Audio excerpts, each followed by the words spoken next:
Welcome to the New Thinking for a New World podcast, where we explore the most pressing issues that are challenging and changing our societies. We are looking for new thinking and new solutions wherever we can find them. Listen as host Alan Stoga, the Talberg Foundation's chairman, challenges his guests for analysis, ideas and actions. Together, we can help make our world at least a bit better. We live in a world where extreme weather has become commonplace, where biodiversity is crashing, and where global food supply disruptions are increasing. In other words, a world where the long forecast consequences of a warming planet are everyday events. Searching for, quote, climate change, unquote, on Google produces 1.1 billion results in less than a second. It seems almost everyone everywhere is talking about it, including the great and the good who are gathered in Glasgow at the UN's 26th Climate Change Conference. But what is actually being done? The gap between rhetoric and action is critical. And action comes in two flavors: top-down policies that aim to decarbonize in potentially dramatic ways, and bottom-up behaviors of ordinary people, communities, companies that sometimes reinforce and sometimes work against those policy goals. Santiago Gowland, CEO of the Rainforest Alliance, has spent years in both arenas, advocating for good climate policy and working with a range of civil society to counter some of the biggest impacts of climate change on flora as well as fauna. Welcome, Santiago. Glad to be here, Alan. Thank you. One of the bigger ironies of the moment, I think, is that even as the politicians negotiate in Glasgow, the world is caught in a, quote, energy crisis, unquote, which is defined as a shortage of gas, oil, coal, with countries scrambling to find hydrocarbons to burn.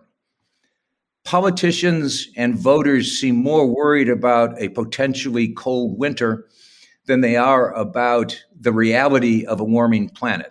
That may be a little bit unfair, but doesn't this suggest there's a profound failure somewhere in the food chain of how climate policies have been shaped, executed, and explained to citizens? I would agree with that. And there's always this tension, this polarity between the short-term gains and the longer-term sustainability of those policies. But the science is damning, right? And we know that we need fast and drastic measures. The planet right now is 1.8 Fahrenheit warmer than it was before the Industrial Revolution. And last month, scientists rang the alarm bell more loudly than ever before with the IPCC report, as you know, Alan. But the good news is that we know what needs to be done, and it has to be in the nature-based solution space, 37% of what's needed for climate mitigation. So to that sort of a polarity between short-term energy needs and the longer-term climate situation, without any doubt, we can't wait to act on nature-based solutions and more renewable sources of energy in the planet. And I hope that these, bottlenecks, this moment of tensions, are a way to propel the greener energies, forward faster, better, aligning subsidies and aligning incentives to get that energy transition.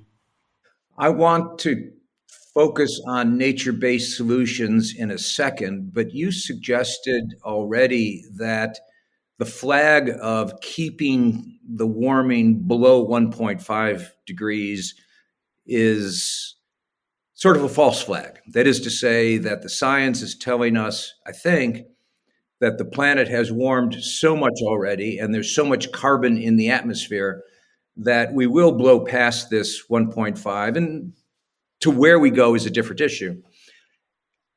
As part of this gap between leaders and their citizenry, why do you think the people in Glasgow are so committed to pretending that 1.5 is a manageable limit when it doesn't seem to be? Well, I mean, the science there, even the IPCC report, opens a glimpse of hope, because what it says is that if we can achieve net zero carbon emissions, then we could stabilize rising temperatures. And even more, it says we can reverse the trend and see some cooling in the planet.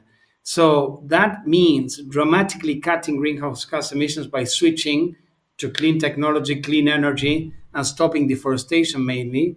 but also embracing proven nature-based nature climate solutions like reforestation, ecosystem conservation, regenerative agriculture, etc., as part of the new mix for economic development, right? So there is a glimpse. It's tough, but we need to see courageous leadership and fast action without any doubt.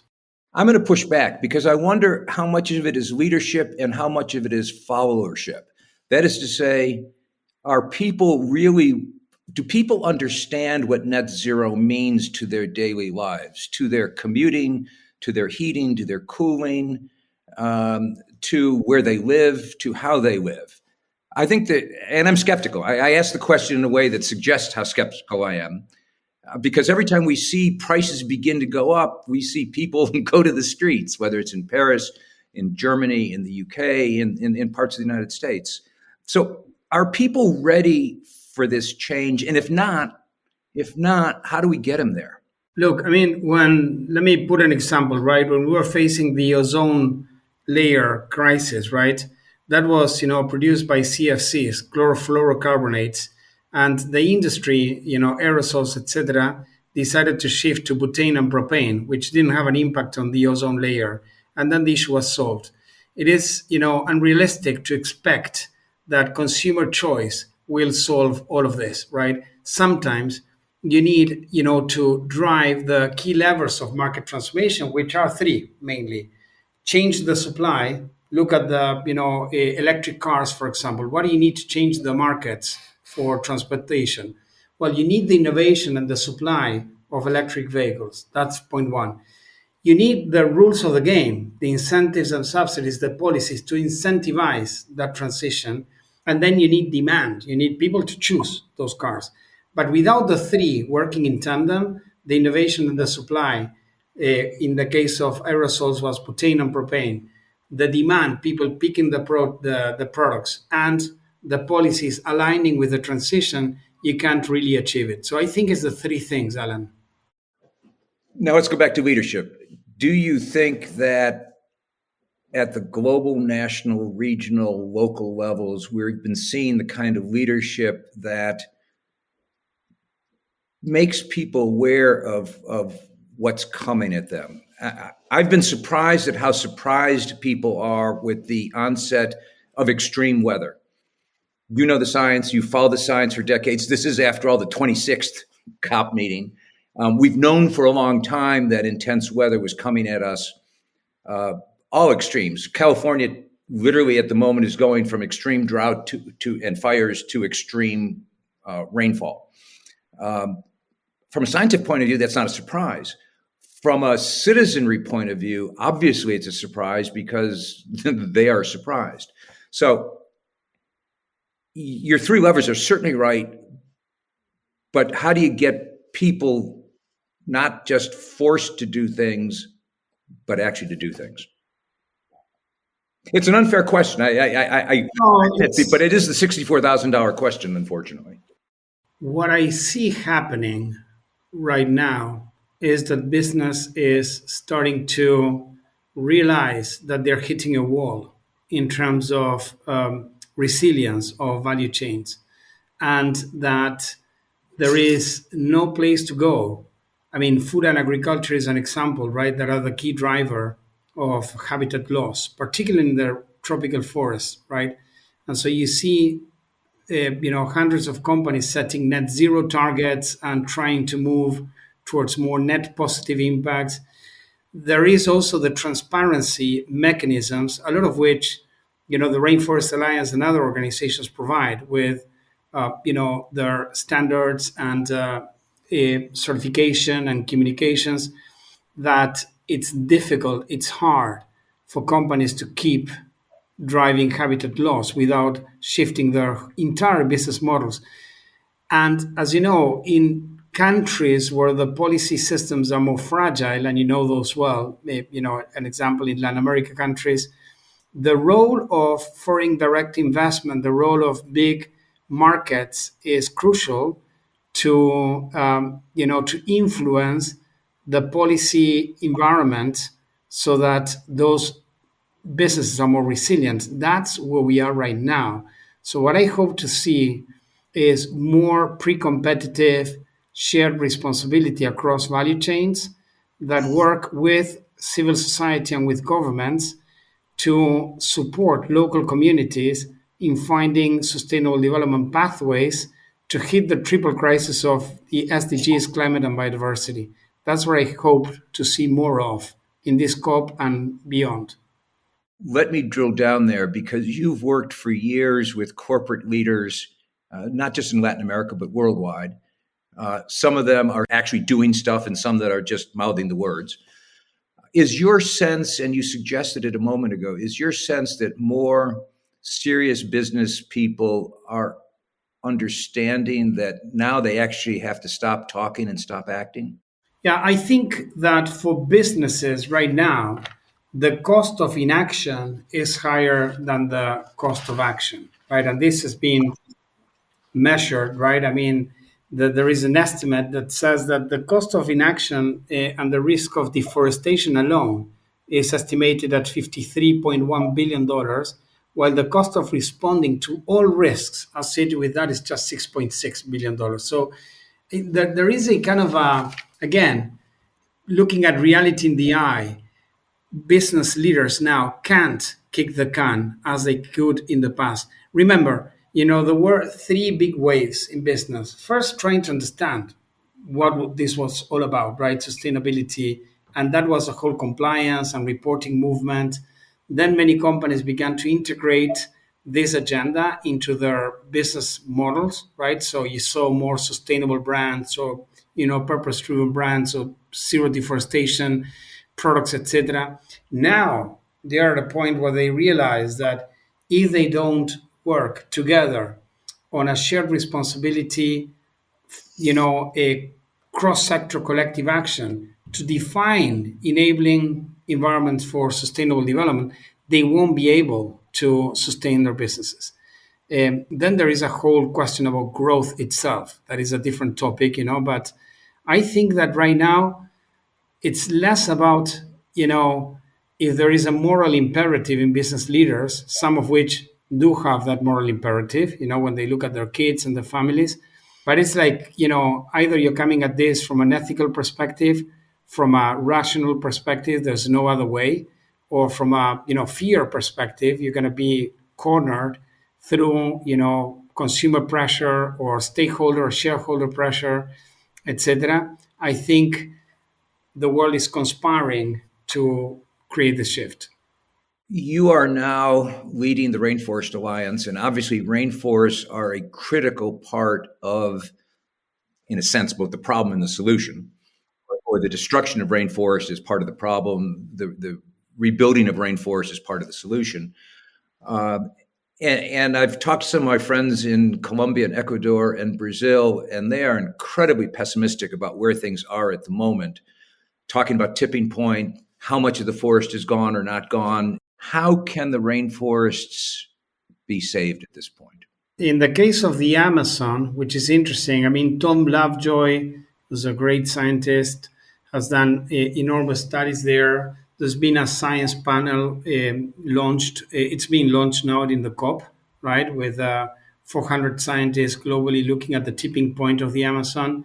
You know that the whole rainfall in South America comes from those flying rivers in the Amazon, the humidity. And there's been already areas that are highly deforested that change their hydrological cycles from four rainfalls a year to two, etc. So we are in a pretty difficult moment. Now, there is also that, I guess, level of awareness in the companies and countries that operate in the 9 countries of the Amazon tropical forest about not only stopping deforestation, doing less harm, but starting and accelerating the reparation and the reforestation and regeneration of those ecosystems on which our lives depend, very literally.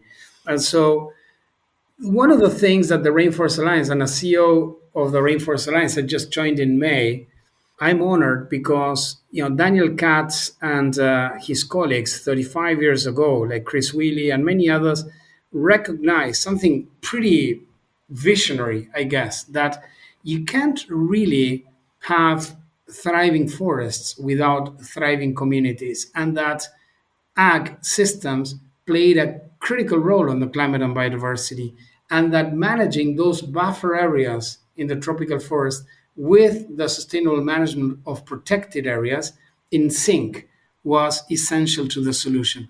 So, what we are working on right now is making sure we integrate at a landscape level the sectors that matter in those tropical forests with those landscapes and communities in order to find more integrated strategies to the sustainable management of those landscapes.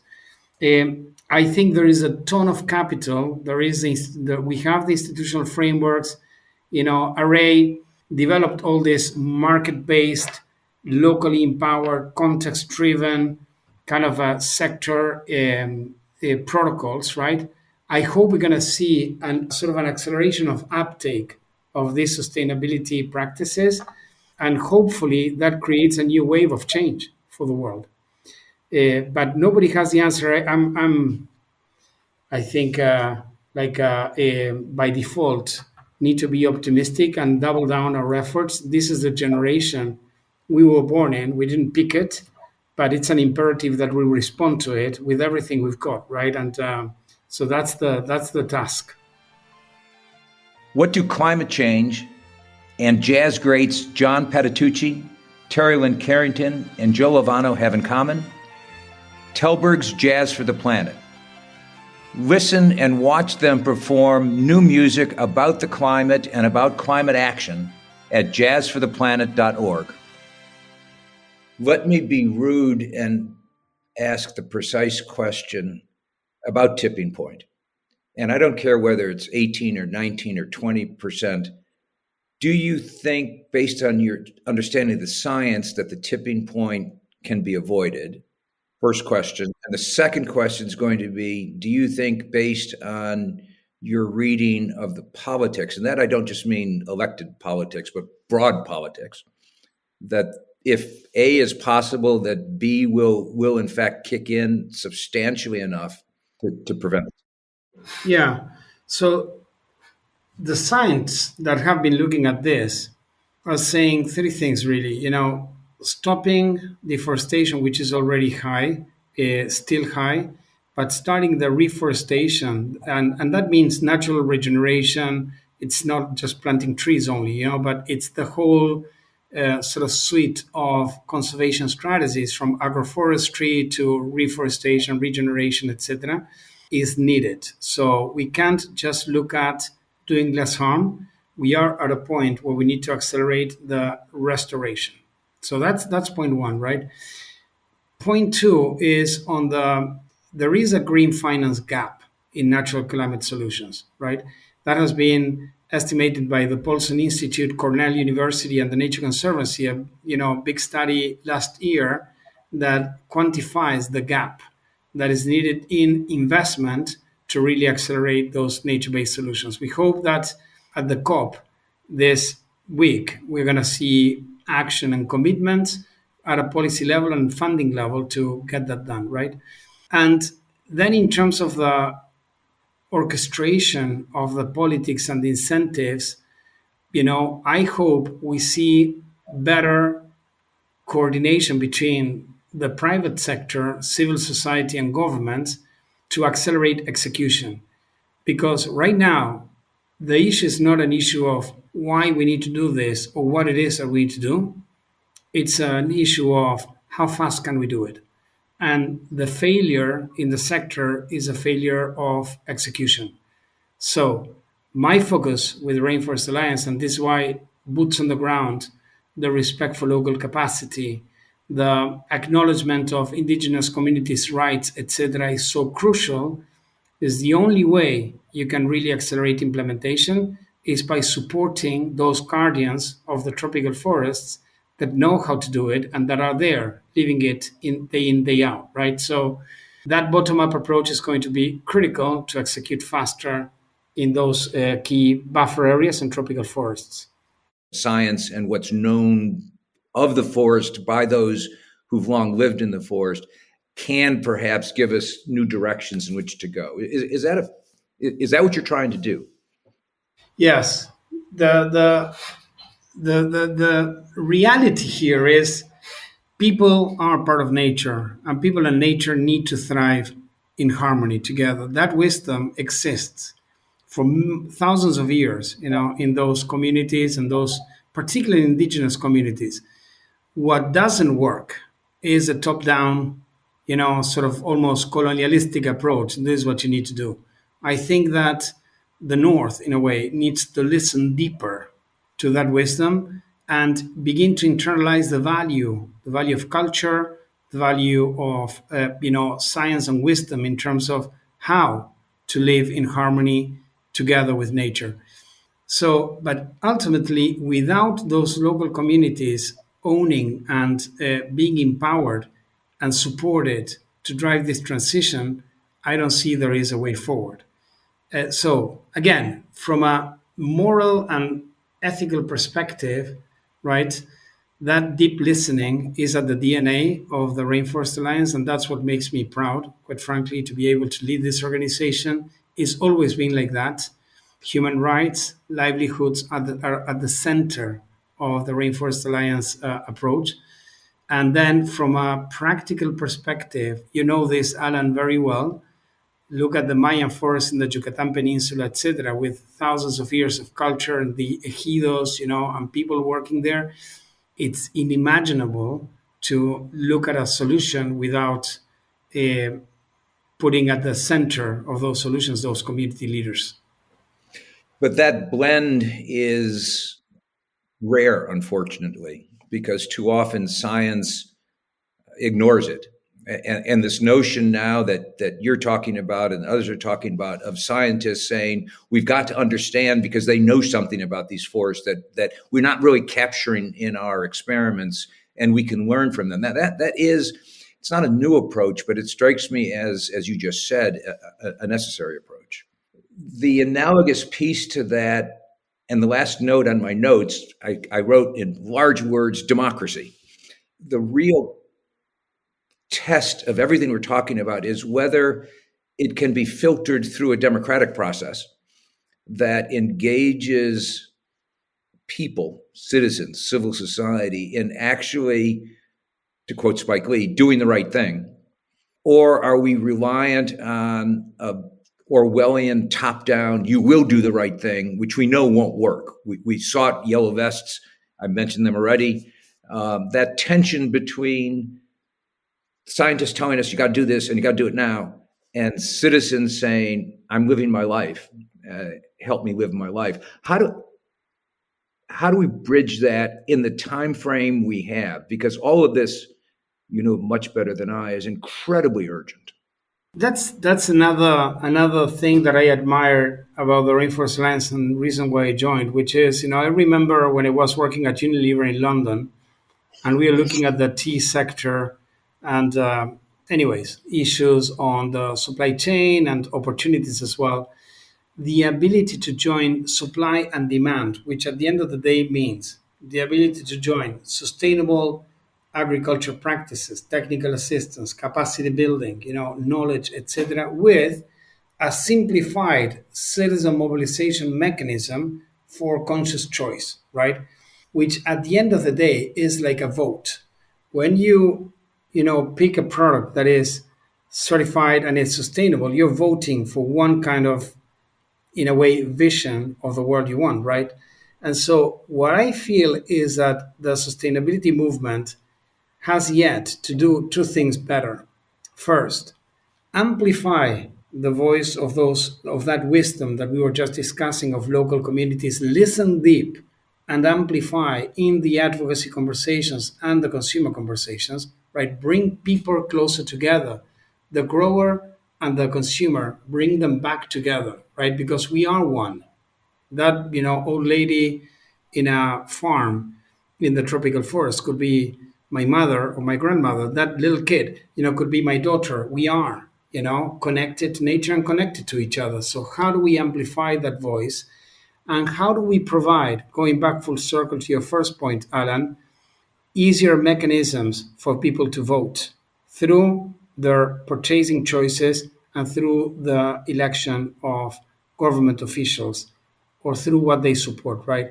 how do we translate and allow people to vote? That I think is a big part of this system change agenda. What you just said is incredibly positive and optimistic. That is to say, that if people are given the chance to choose, they will choose wisely. Not every time, but more often than not. Is that a fair statement? I think so. I think increasingly. I mean,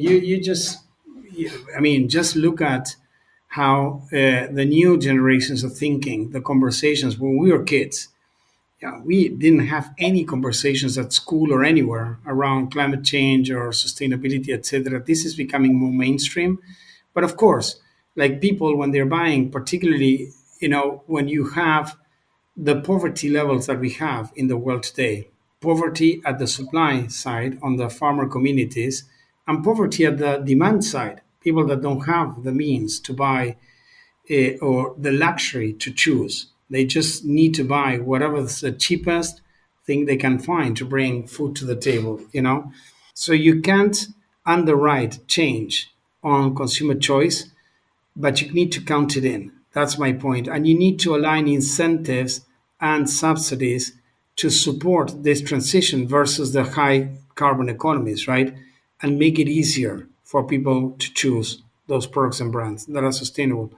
That's the challenge. I'm not optimistic of people if I were in those conditions, either living without means in a tropical forest, or needing to bring something home for my family. Definitely sustainability wouldn't be my lens, right? It's survival.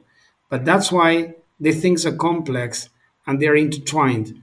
The social component with the environmental component. And we need to look at them together. At the end of the day, when you walk the street of a slum in, any of the Latin American countries or a tropical forest community, those things are deeply, deeply connected, right? Well, and that fundamentally is the challenge which the Rainforest Alliance faces, which we all face, and which I don't expect great things out of COP26, but I think it is contributing in an important way to raising the issues at a level that is demanding action. And it is that response that we need to hope for. I think so. Again, for me, the shift is this decade needs to see exponential delivery of the agenda, exponential action. It's like, yes, the science, yes, what we need to do, need to keep evolving, but how to do it, where and with whom, is the key question for me. And so hopefully, and for that action, you need supply chains to work together with governments and civil society and communities.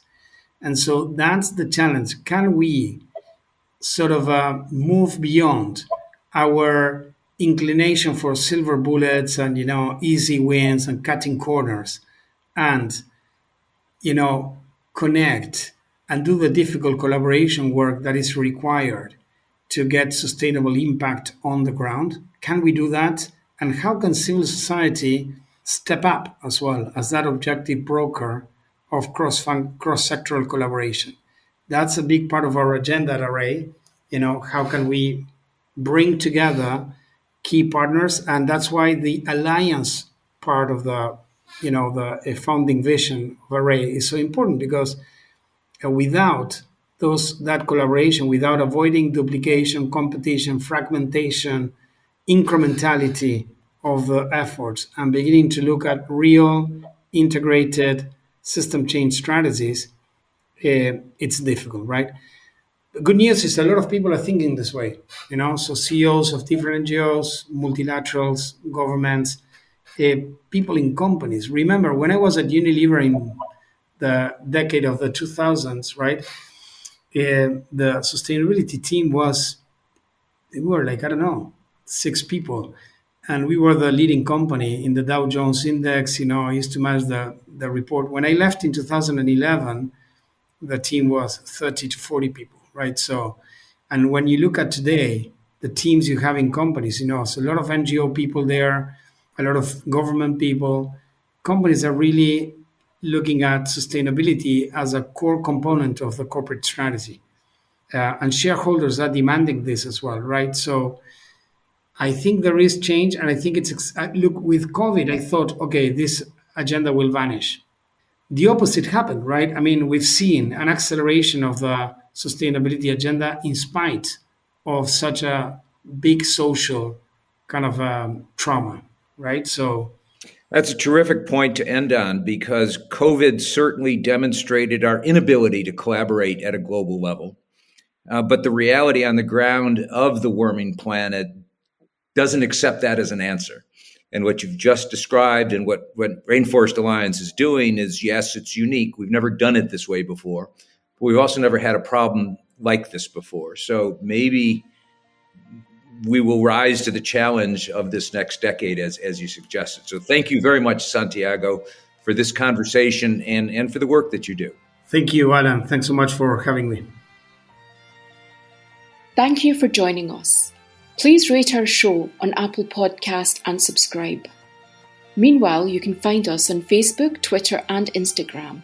Or you can subscribe to our newsletter at tallbergfoundation.org to learn more about our work.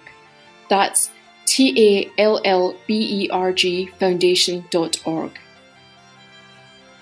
Thank you, and we'll be back again next week for another episode of Tallberg's New Thinking for a New World. This podcast was brought to you through the generous support of SNF, the Stavros Niarchos Foundation.